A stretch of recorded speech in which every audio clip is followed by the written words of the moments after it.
Yes. Good afternoon, one and all. My name is Dr. Vinuta P. Kunderi, Department of Studies and Research in English, Karnataka State Open University, Muktagangotri, Mysore. I am here to teach you two important poets, that is Andrew Marvell and John Milton. These are two important poets prescribed for you. Today I'll be dealing their poems with you. So, firstly, I'll start with Andrew Marvell poem that is to his choir mistress and Thoughts in a Garden. These are the two poems prescribed for you. And John Milton, later second session, I mean after few minutes, I'll be dealing with John Milton two poems, that is Lucidas and Honest Blindness. All four of the poems are classical poems and they are much read worldwide. And through these poems, the writers have acclaimed high respect and fame in English literature. And these poems are being read at multi universities, and these are very much important. So I'll begin with To His Coy Mistress, which is published in the year 1681. Andrew Marvell, he has popularized this through this poem. So I'll begin with it. Andrew Marvell is considered as a great second generation metaphysical poet. Why he is considered as metaphysical poet and what are the features of metaphysical poetry is important to understand before without which you cannot understand Andrew Marvell or his poetry as well. Okay, so who is this Andrew Marvell? I told you he belongs to second generation metaphysical poet. And who are the metaphysical poets? Metaphysical poets is a literary group of 17th century, which includes many prominent poets that includes John Donne, George Herbert, Henry Bugle, Andrew Marvell, and Richard Crochet. These are all five metaphysical poets, and Andrew Marvell belongs to second generation metaphysical poet. What are the important features of metaphysical poetry or the poets is very much important to understand because these criteria or characteristics features can be seen evidently in the poetry which is prescribed for you, that is to his poem mistress as well as thoughts in a garden. The features of metaphysical poetry is their interest is love, religion, and mortality. These are the three important criteria or characteristic features of metaphysical poetry. Apart from that, what are the other factors? These are more important. In To His Coy Mistress, you can see love as a theme, love as a feature, which is discussed more, and religion is also inbuilt in it. Religion is not away from the poetry, it is part and parcel of poetry with which Andrew Marvell has discussed. And mortality, definitely mortality is being seen both poems, that is Coy Mistress, To His Coy Mistress, as well as in Thoughts in a Garden. Mortality is very much important because religion is the backdrop of all these three important features. Without religion, man existence uh, is not remembered or not identified. To identify a man in the society, religion has to be his backbone. Yes, they consider through unusual comparison. This is the other important feature of metaphysical poetry, that is comparison. Comparison is not yoked two similar things. There is an unusual comparison. Two unlike entities are compared to bring out a meaning. You will see those features while discussing the poetry. You can evidently see how Andrew Marvell has brought in two unusual conceits, two unusual alike entities to bring out meaning to life, to meaning to literature. Okay, and also he has displayed wit, which is also an intelligent way of discussing, bringing out the ideas. So all this combined together compiles, or we can describe, or we can say that metaphysical poets. You can easily identify through all these elements. Love, mortality, and religion are the three important aspects which you see in metaphysical poetry. So, when we discuss Andrew Marvell poetry, you should identify, you should be able to identify the stylistic of Andrew Marvell poetry. What is the stylistic of Andrew Marvell poetry? He follows neoclassical tradition. Okay, he follows contemporary neoclassical tradition. That is where it gives more importance to the carpe diem lyric tradition. What is this carpe diem lyric tradition? Lyric, you already know what is a lyric. Lyric is a flow, spontaneous overflow of powerful feeling. You your feelings flow like a river. There is no hiccups, there is no stoppage, or there is no barrier. Whereas carpe diem tradition or conceit, there is an intelligent way of delivering the ideas, intelligent way of accepting uh, accepting the things. So that is mandatory. You can visibly see it. So what does, there is a critic who has criticized the stylistic of Andrew Marvell. I'll just read it out. T.S. Eliot. T.S. Eliot wrote of Marvell's style that is, I quote, "It is more than a technical accomplishment or the vocabulary and syntax of an epoch. It is when we have designated tentatively as wit a tough reasonableness beneath the slight lyric grace." I am good. So this is the quotation used by T.S. Eliot. Is an important writer, poet as well. He has written dramas. He has written poetry, long verses. So his Wasteland is said to be the iconic poetry in the literary arena. Okay, so he has commented the techniques used by Andrew Marvell is commendable.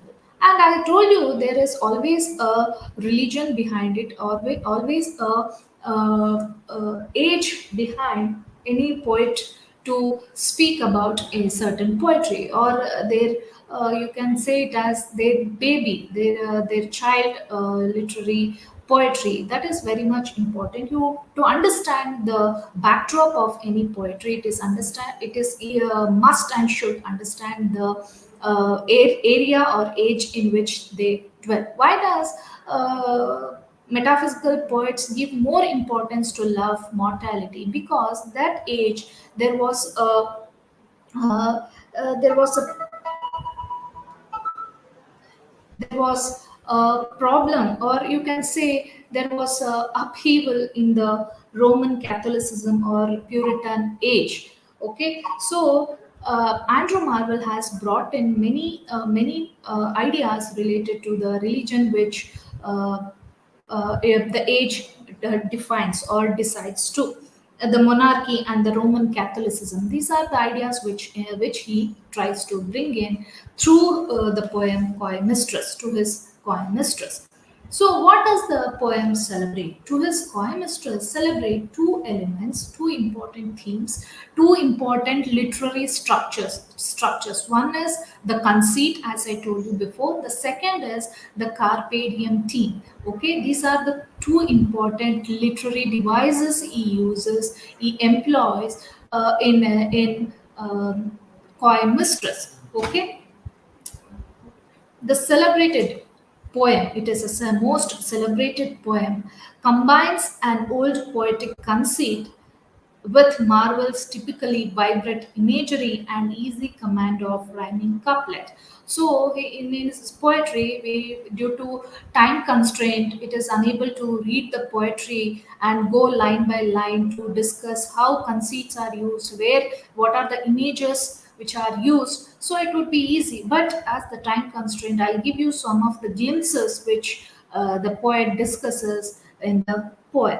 Okay, what is this conceit? Conceit is a type of comparison that is made between two objects who are consciously nothing alike. So, consciously, the poet is deliberately bringing these conceit, the images, to bring two images, unlike images, bring is brought together to bring out a meaning, metaphysical meaning. Okay, this comparison always completely utterly it creates confusion, but these are brought as a literary device to bring out the metaphysical element. What is this metaphysical element? Metaphysical entity is beyond thinking, beyond physicality. Meta is beyond. The meaning of the word meta is beyond, and physical, the second half of the word physical, it deals with the physicality, beyond physicality, beyond human energy, beyond human entities. That is called metaphysical. So we'll now discuss the poem in a nutshell, but I'll give you the important aspects in the poem. Even though don't feel that it is a nutshell aspect, but you need to read as well. So, as the title go by, to his poem mistress. So here the word his is identified to the poetess itself. Andrew Marvell is speaking to Coy mistress. Coy is a shy lady. Okay, Coy, she is a shy lady. She doesn't mingle with the society.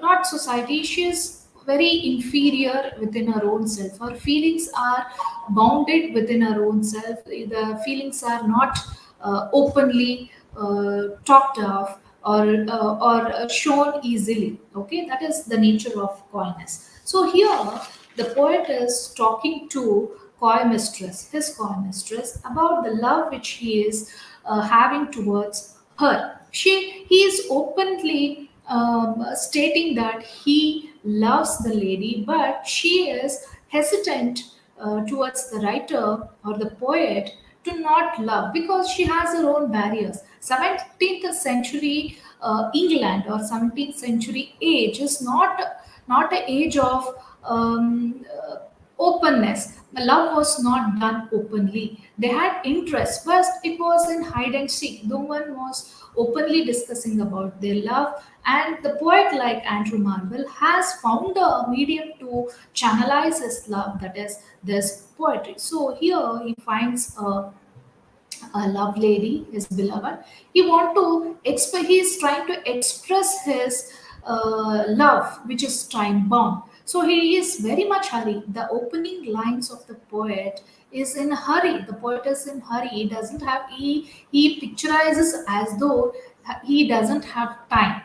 Okay, he picturizes as though he doesn't have time. He wants to make love as early as possible because of two things. One is because of the age and because of the time. Time is bounded with, we have whatever we need to do in our life, we need to do in a stipulated time.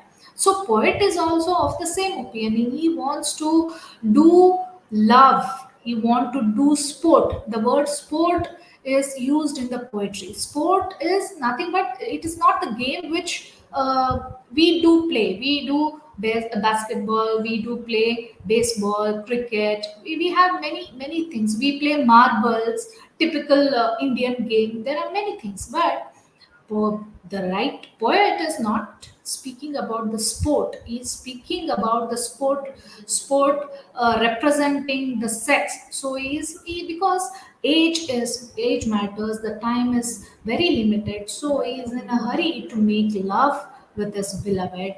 So because beloved is also hesitant, he is sharing his heart out. So this poem can be divided into three sections. Okay, the like say it is a lengthy poem. It is divided into three sections. The first section, that is starting from line 1 to 20, you can see the poet in first few lines, first 20 lines, his emotions are fluid. It's very liquid. It is pouring out of his feelings are pouring out of his heart openly. He doesn't have any hesitant. He is praising his love, and he is praising the beauty of his beloved. He says that in the poem lines you can see where he says that he would like to spend 100 years praising her eyes, praising her forehead, and 200 years worshipping her breast, and 30,000 years to praise the rest of her physicality. So, physical love doesn't mean that it is equivalent to lust. Physical love can be a way of expressing their mind, their body, and everything. Love is amalgamation of both mind and body. It is not only mind loves and body doesn't like, and body loves and mind doesn't like. It's not like that. It is love is amalgamation of your amalgamation of both physicality and mentality. Okay, so here poet says that in the line first to 20, the poet surrenders himself that he wants to worship her, and is worshipping the lady from her eyes, her forehead, and her every each inch of her body is being praised by the poet. And why he does is it's a part and parcel of a lover's duty to praise the body uh, of the lady. And coming to the second section, that is from line 21 to 32, he bring out the idea of carpe diem. Carpe diem is seize the day. From the line, there is a poem line, quote, I quote, time's winged chariot hurrying near. So he's afraid of time. Time, because time doesn't stop. It will do its work, it moves and moves on, and it will not care for, it will not stop for anyone's needs and fancies. It will move on, and we people, we Andrew Marvell, beloved, he has to move by the time. He has to make love in the stipulated time. He doesn't, so he is making hurry. He is making hurry, and he is trying to make his beloved understand his deep rooted anguish and love towards the loved one. So there is a shift in the mood of the poet, and he has come to the reality and explaining his need to need for the love. Okay, need for the love. He says, now, less praising of his woman's beauty tells her that he does not have time to worship her as he sees fit, because time is always hurrying closer and closer. As I told you before, time is bounded, time is knitted. We have to abide by the time. Time runs as fast as possible, but we human beings cannot match it. So, poet is of the opinion that we have to move according to the time given. Okay, because it will turn. And you see the beauty, time and beauty are two different entities. Beauty passes as quickly as time. And the poet says that if she fails to go by the time, her virginity will turn into dust. That line is there in the poetry. You must please read the line while you listen to this lecture session. Please look at the lines. Turn to dust. If she doesn't make love to the beloved, her virginity will turn to dust. So the poet is of opinion that it is his duty to remind her, his beloved, to think about their love. It love is you saw it. The poem sounds like more of a lust, but it is not of a lust. It is more of a love, and is complete submission towards the beloved. That is how any loved mind or soul will always think the same, and even Andrew Marvell is also doing the same. And in the third section, that is line from line 33 to 46, the mood again changes. There is a shift in the mood, and the poet from section 1 to section 2, from line 1 to 32, he is finding fault with every situation which he is coming across. But from line 33 to 46, he finds a solution. He has found bring out a solution to himself as well as to the beloved, saying that we'll go by the time, we'll embrace the time, and at the same time, the time within the time given, we will do make love. So he's saying that don't think about the past, don't think about the future. That is the ideology of carpe diem. He says that, see, time is bounded, we have to go by the time, and don't think about the future, don't think about the past. It is only the time which we are present. So it's the time to make love, because our skin will get aged, we cannot make love. Time will be there, maybe in future you will get spare time, but our body will not what to say get accustomed to. So the poet is of the opinion that we do make sport, we do make love. They want, poet want, Andrew Marvell want to have a physical union with his beloved. So the coy mistress, who is silent in the poem, coy mistress is silent. She doesn't give any reply to the ideas which the poet gives. He is only compelling, or she is making, he is only making what to say uh, uh, is trying to bring out the impulses, the natural impulses which is imbibed in him. He compares them to amorous birds of prey. So he wants to make love just like amorous birds of prey. The sensuous words, these are some of the sensuous words the poet uses, and it is a natural impulse. It's not an unnatural impulse in any human being, it's a natural impulse. The poet wants somehow elevating their own passion above life itself. So he thinks that more than life, their passion is important, the love is important, because anytime life can stop, but the love uh, grown within or imbibed within has to be treated in respect. So Andrew Marvell here is not giving any derogatory, trying to bring out any derogatory meaning. He is trying to say through the poet that love should be embraced, celebrated, respected in all manners, in whatever shades they are in. The poet wants somehow elevate, yes. The feeling is very much a plea to not waste the time that they have. The poet maintains a light-hearted tone through the end. So it is a light-hearted poem till the end.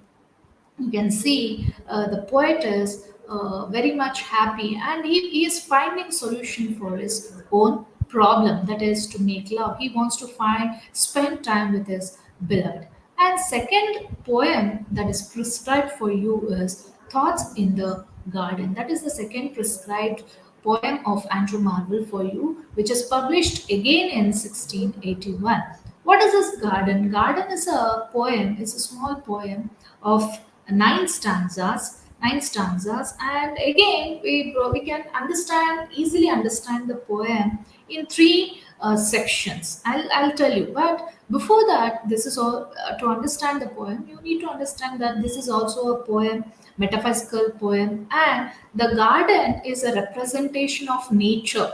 Nature has understood in many ways in from many centuries. Okay, early 17th century, it has a different understanding. Example, Andrew Marvell is not speaking of the nature where nature is destroyed as that of 21st century. It has changed over the centuries. 21st century understanding of nature is completely different. We find ourselves with nature. Whatever happens outside the nature, it's similar in case of the human being. Nature is associated to women, nature is associated to the emotions of women. So 21st century understanding of nature is completely different from the 17th century understanding of nature. So the garden is a representation of nature. How nature is dealt in the poem Thoughts in a Garden is very much important. So the subject and theme itself is nature. What kind of nature? Nature, we pluck flowers, we pluck leaves and make garland out of the leaves, and we put it. Okay, we put it to God, we put us, we try to congratulate the other person through the flowers. Okay, so flowers is part and parcel of nature. Okay, so here the feelings, any feelings or emotions of a person is indicated or is being put forth in front of a person through the garland. But here the nature is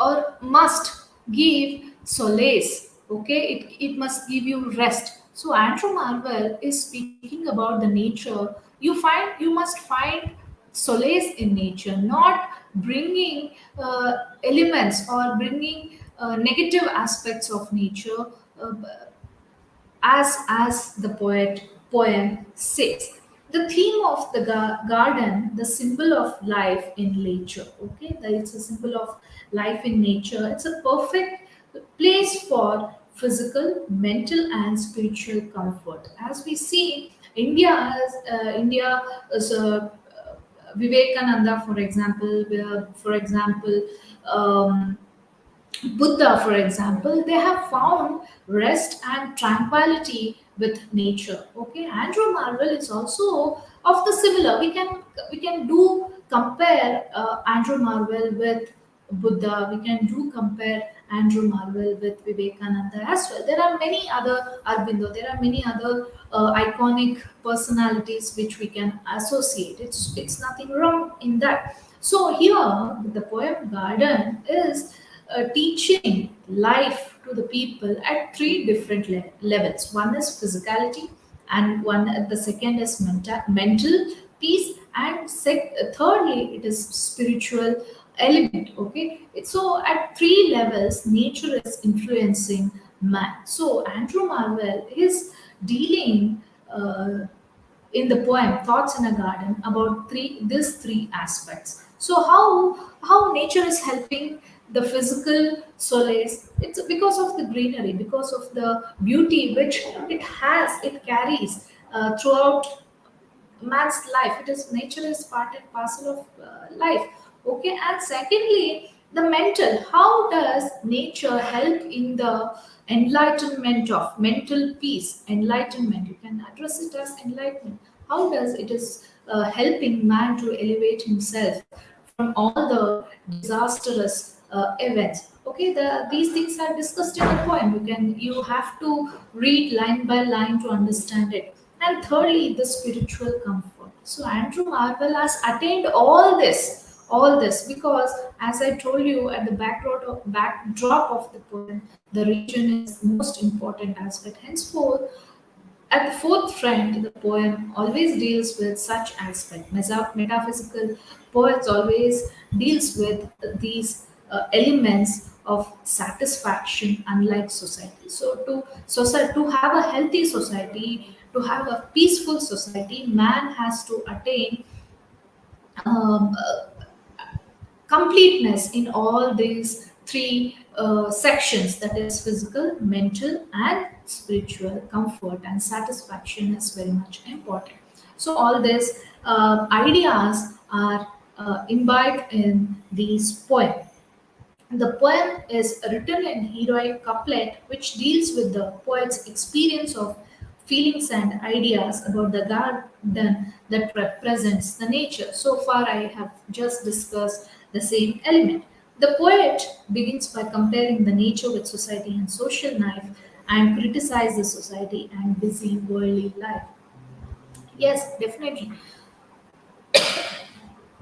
In our busy life, we don't think of other aspects. Instead, we only think about our busy life.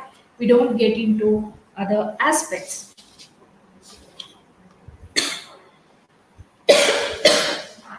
Excuse me. And as I told you, the last part of the poem, Thoughts in a Garden, it discusses some of the biblical elements. Okay, what are these biblical elements? A poet associate himself with the Adam. Okay, he himself, the lonely Adam of in Eden. So if you must have come across Milton's Paradise Lost, you have understood what is the story of Adam and Eve. We can see similar story in Bible, but Milton has brought out a very good grand narrative in epic, one of its epic poem, that is Paradise Lost. Adam was having a very good life in heaven, which was created by God, but only after serpents, that is Satan intervention in the life of Adam and Eve, then only their life started getting cluttered or shattered. Before that, their life was very happy. So here, poet is bringing out that element, that is pre-serpent, I mean intervention of serpent in heaven. Before the stage before it, the poet is dealing him, I mean bringing out that uh, element, and he thinks that Adam was happy in his lonely state before Eve get into his life. So he is associating his life with that of Andrew Marvell. So the spiritual life is very happy when we are alone, when we can achieve greater things when we are alone. He also argues that being lonely was a second paradise for Adam. So this element, heavenly state, this element is seen in the poem before Eve brought about the fall.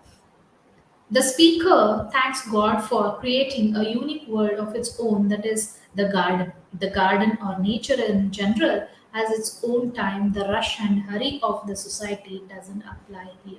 So, the opposites of the nature is not indicated here, but the solace, the repose of the garland of repose. Repose meaning tranquility, relax, rest, sleep. These are all the synonyms of repose. So poet is of interested in that stage of element. Okay, he want to attain the spiritual uh, entity or embodiment of spirituality. He wants to become. He wants to attain that pleasure. Okay, all these pleasures, physical, mental, and spiritual pleasure, is important for the growth of any person. So this is the nutshell of two poems, that is in his Coy Mistress and Thoughts in a Garden. When we'll move to the other poets, speaking of John Milton. Who is this John Milton? What is He's a sonneter? Okay, he has also written many sonnets, one of which you'll be reading in another few minutes, that is on his blindness. It's also a sonnet. John Wilton is an English poet, is a pamphleteer and historian. As I told you before, he was also a contemporary of Andrew Marvell. He has influenced very much in the life of Andrew Marvell, and he is considered the most significant English author after William Shakespeare. Okay, Shakespeare is considered to be the equivalent to the greatest poet John Milton. He was born in 1608 England and died on November 8, 1674. And he died at a very early stage. He lost his eyesight, which will be discussed in the poem on his blindness. He is best known for Paradise Lost, widely regarded as the greatest epic poem in English. So the biblical story of Adam and Eve, and the God creation of the earth. Okay, these elements, this story is very much important to understand the position of humans. Why humans are brought on nature, brought on earth, is the important idea which man has to understand. Otherwise, man will continue to make lots and lots of blunder. He'll be a disaster to nature, and he'll also ruin the generations to come ahead. Okay, so these factors, understanding religion is very much important, which is done by John Milton in his poetry Paradise Lost. God has given many things to man, where man has failed to look after the the place which God has created for man. He has failed. He is doing so much of damage to nature, which you can see in Paradise Lost. If you find time, please read John Milton's Paradise Lost and Paradise Regained. These are considered to be the greatest epic poems in English literature. Okay, the most important early poems are Comus, Lucidas are major literary achievements to the extent that have reputations of an author would have been secure by 1640 even without his later works. So the two poems prescribed for you is Lucidas, which is published in 1637, and On His Blindness was published in 1673. So I'll first discuss Lucidas poem. It's a grand poem. It consists of uh,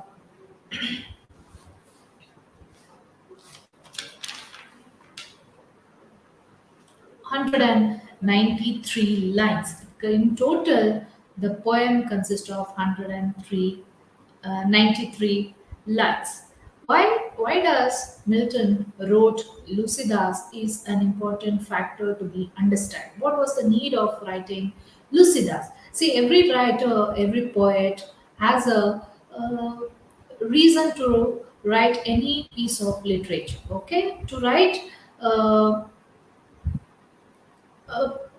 Lucidas, even Milton had a reason. That is, who is this Lucidas? Lucidas is none other than Edward King, who was the companion companion to Milton in Cambridge University, and they were good friends. No evidence say that they were closest friend, but it is very much visible in the poems of John Milton that they were good friends. And at a very young age, Edward King drowned himself in a sea.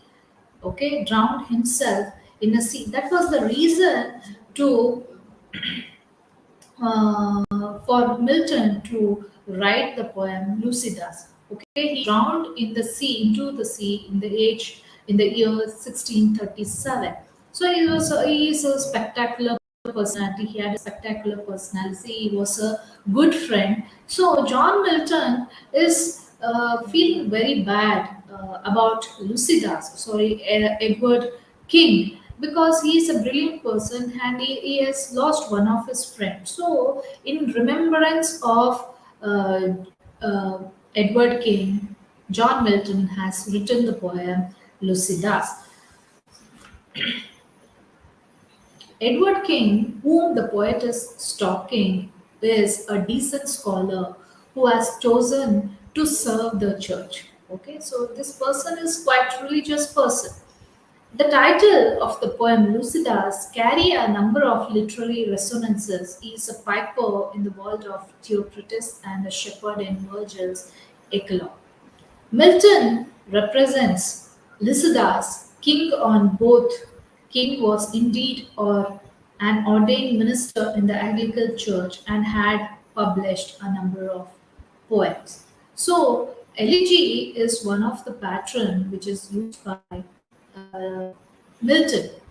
Lycidas is an elegy. Elegy is a poem written on remembering the dead person. Okay, not only Milton has written, many writers like Shelley has written Adonis, Matthew Arnold has written Tiresias,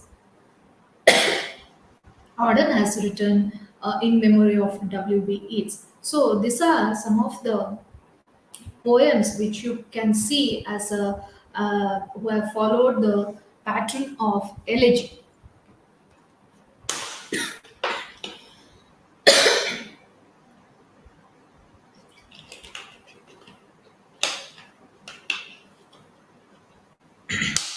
And this uh, poem is also considered to be a manady. Okay, manady is also a form of pastoral energy to lament the accidental death of Edward King. Okay, so this is the a line which you can understand Lucidas. So, what are factors or what are the appreciation done by Milton towards Lucidas or Edward King? We'll see. So, elegy, Milton has not uh, followed lyrical elements in elegy. Instead, he has written as an expression of sadness and feeling of loss. Okay, he has written about the loss of his friend. So, for the safety of understanding uh, the poem of 193 lines can be uh, divided based on the ideas which the poem carries into six sections. Okay, you can easily, by understanding the poetry in sections, it is easy to understand the poetry. So it's better you understand in such a way. First section, that is first 24 lines, the prologue of the poem deals with the friendship between two people, that is John Milton and that of Edward King. They were the reasons, and he also gives the reasons to write this poem. What was it? Was the person so important to him? Yes, the person was so important to Milton because he was friend and the colleague of John Milton. And he also states that it is a sad occasion of Lucida's death has forced him to write the elegy. And because of his departure at a very young age, a great scholar leaving this world will hurt any person for that matter. So here, the poet is also doing the same. And coming to the second section from line 25 to 84, uh, Milton gives a brief description about Lucida spending time at Cambridge along with his own self. So their friendship has been described, how they spend time, and they used to spend time reading books from morning till late evening. Both of them spent time reading books, so they were intellectually friends. They are not friends out of passion or out of any other thing. They had a strong reason because they are great intellects, and he was a great scholar. Lycidas was a great scholar, and due to his death, there is no time for any person or any of his friends to mourn for him. So this poem is a mourn, a way of giving respect to the person. So now here he points towards some innocent recreation they used to enjoy. During their studies, they used to enjoy their companionship, and his death, Lucidas's death, has brought change tremendously and significantly.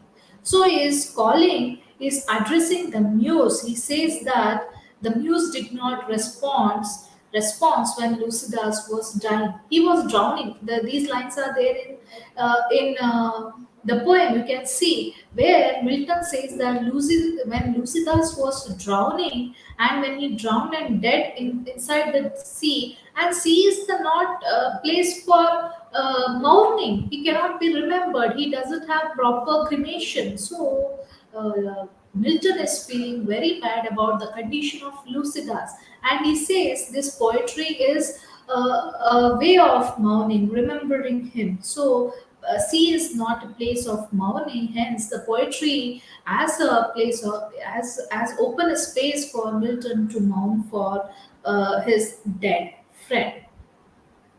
And human life deprives human beings of the reward of its labor in the form of fame, since he dies before he could enjoy the reward. So, Milton is of the opinion that as Lucidas died at a very young age, he did not enjoy the fame which he is supposed to enjoy. He did not enjoy to the fullest. He has all the ability to enjoy the respect or identity which he is supposed to get, and now he is not getting. Even Shakespeare sonnet number 18 deals with that. When Shakespeare loses his fair young friend, he died at a very young age. So instead of Instead of through remembering him, he's written that sonnet, sonnet number 80. So here, because he wanted to gain reward. Lucidas had to gain reward, due to which Milton is also uttering, he is remembering through this poetry. And in section 3, that is line 85 to 131, he brings forth the imagery of a procession of mourners led by Triton expressing grief on Lucidas's death.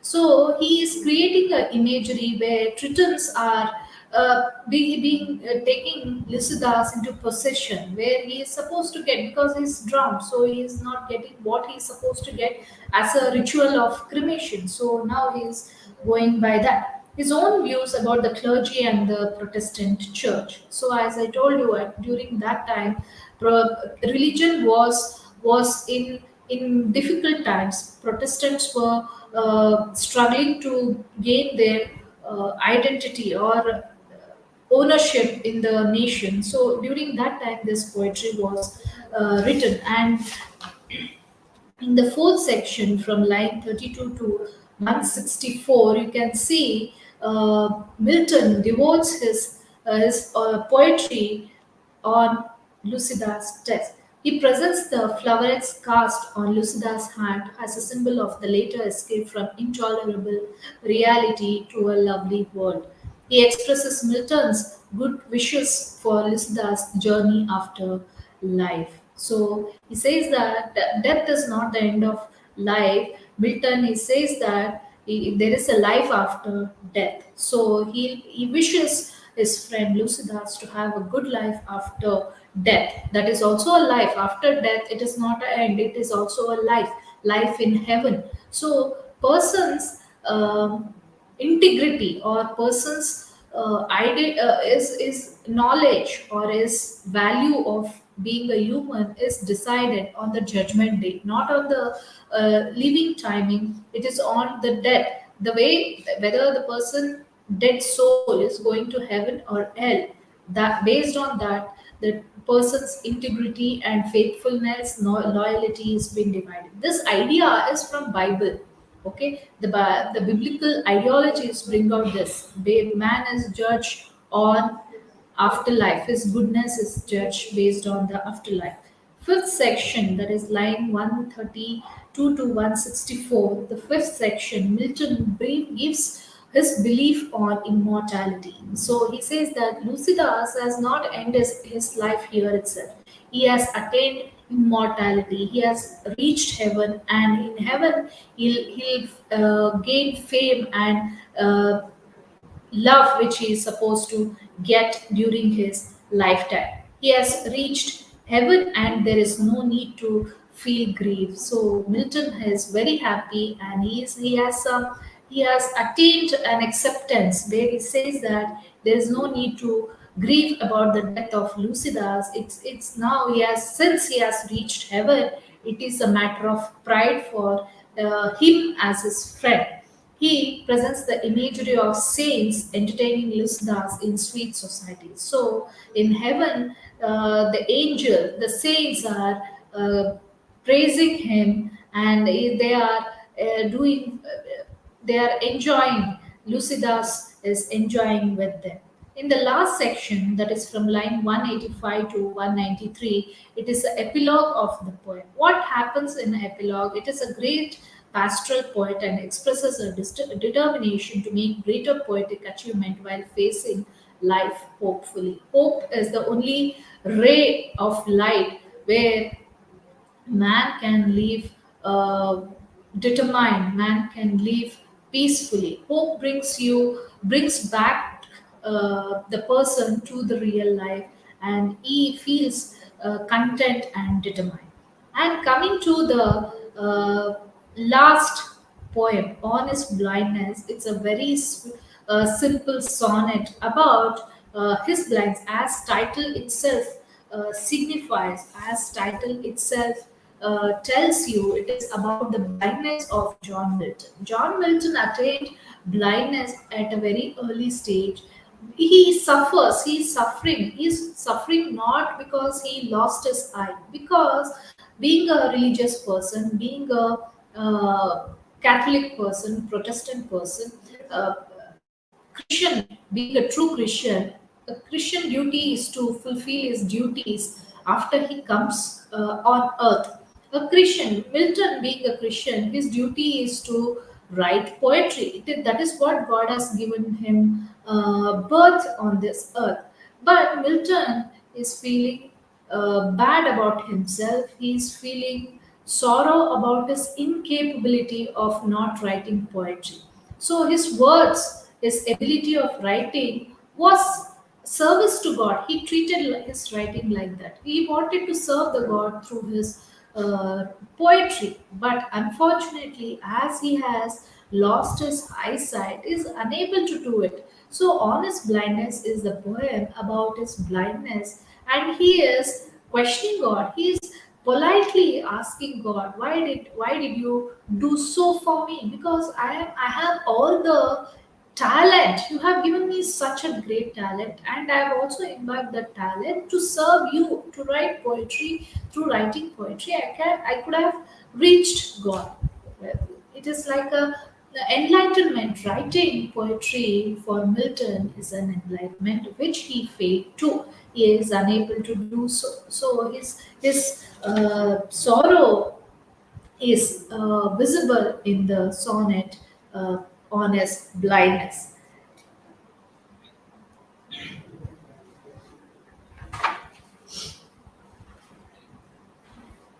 So the poem is written in 1655, 3 years after Milton became completely blind.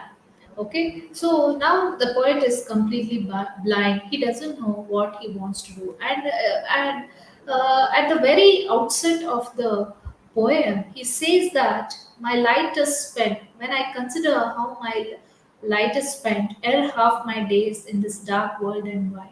So his life is full of dark because he doesn't have eyesight, and he used to spend his life because relied on his life as he has the talent. Now he has lost his talent, so he doesn't know what to do. So he's asking God for help, and he is questioning God why he attained this stage of not being helpful to him. Now he is helpless. Okay, so now the gift of God is spent useless. He has the talent, but he cannot make use of it because he doesn't have eyesight. So in the second stanza, he says that how can I serve God, and the patience intervenes. The patience here is personified. It has given a life. So patience as a person is a as used as a personification here. It replies to the question of John Milton and says that God doesn't need any service from man. Okay, God doth not need either man's work or his own gift. Who best bear his mind yoke, they serve him best. So patience intervenes the conversation of Milton, and he says that God never asked for anything from man. Okay, that is the one thing, the one element which man has to understand. Man, God did not ask anything from man, any sort of gifts from man. Okay, now Milton is asking that I have lost, I can't gift you anything. I thought of do service to you through writing poetry, but God exactly did not do ask for any such thing. But it is only the man's wishes which will make them feel bad about themselves. Poet's patient consoles his needling anguish. It tells him God is the master of this universe, and he does not need either man's work or the return of the gifts. Okay, Milton undiminished faith in God and his ways or justice. So, poet, after understanding the entity and power of God, he understood that his only duty is to wait for the God's order. God has decided, already God has decided what a person has to undergo in his life. If we keep on questioning God, God will not have replies. He give reply through the actions which is happening in every person's life. So he understood that. He understood the power of Milton. Understood the power of God's will, and he surrenders himself and says that I'll accept the decision of God. That is, maybe he thinks that the blindness which is blessed on him might be the decision of God for greater cause. For greater cause. So he does not question the God anymore, and he admits this mistake of questioning God, and he also accepts the decision of God in a very great manner. So the last lines are very much important. They may ask you in annotation or questions as well. And the poet says, his state is kingly, thousand heads in bidding speed, and post over land and ocean without rest. They also serve who only stand and wait.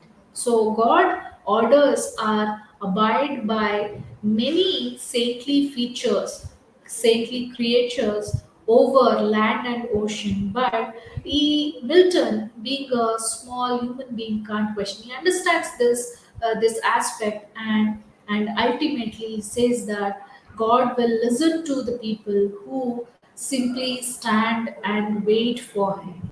Okay, so this is the last line, important line of John Milton on his blindness. This is a simple poem, but it has a great value. If you understand Milton poets, poems, or poetry, you will understand God in a better manner. God in a better manner. Okay, God has his own decisions. Okay, he grumbles against one, but his patience and unshaken faith in God's justice consoles him.